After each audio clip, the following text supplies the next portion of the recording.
Hey there, my name is Salam Malhotra, principal attorney at Rishi Law. Today, we're going to talk about the trademark cancellation proceedings. What is it? What are common grounds for cancellation and common defenses deployed during a proceeding? Trademark litigation is exhaustive, and you need to understand the basics before you hire the right trademark attorney. A trademark cancellation proceeding is a process to remove a registered trademark from the USPTO register. It's done by filing a petition to cancel and is one of the most common litigation tactics used by an opposing party. A cancellation proceeding is filed at the Trademark Trial and Appeal Board, the TTAB for short, of the USPTO. There are many reasons to file a petition to cancel, but some of the most common ones are abandonment. As discussed in another video, abandonment is when a trademark owner discontinues use and displays no intent to resume the use of a trademark. Genericide. A trademark is deemed to be generic when the primary significance of the mark to the consumer is the name of a type of good or service instead of the mark being a source identifier to the consumer. Lack of monitoring or use of weak branding is one of the most common reasons for a registered mark to become generic.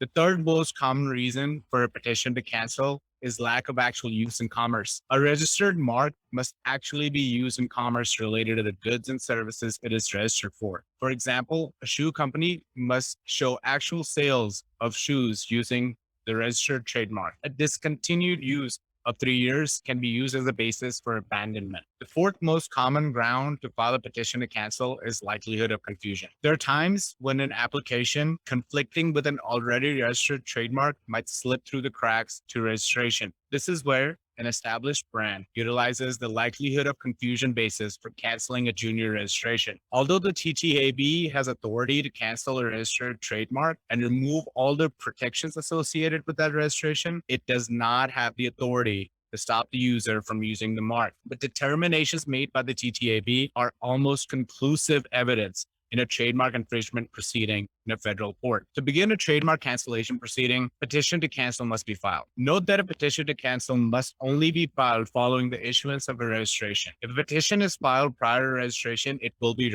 rejected. A petition to cancel complaint must plead standing, which is any person, corporation, or other entity who believes they might be damaged by the registration of the mark. There's no need to plead or prove actual damage, just potential damage based on the possible registration. The petition to cancel must also plead grounds for cancellation. Petitioner must plead one or more valid grounds listed in the Lanham Act that allows the USPTO to cancel a registered trademark. Registrations on the supplemental register can be canceled at any time and any ground may be asserted except mere descriptiveness. For marks registered on the principal register, the grounds depend on if the mark is registered for less than or more than 5 years. For mark registered less than 5 years, any ground listed in the Lanham Act may be asserted. But for a mark registered for longer than 5 years, the grounds are limited to a specific few. Most importantly, likelihood of confusion and mere descriptiveness. The phrase trademark cancellation proceedings is distressing for any brand owner, but there are effective defensive strategies available. One of the most common grounds to file a petition to cancel is descriptiveness. Acquired distinctiveness is another way to assert that the registered mark, although not inherently distinctive, has now acquired secondary meaning through use in commerce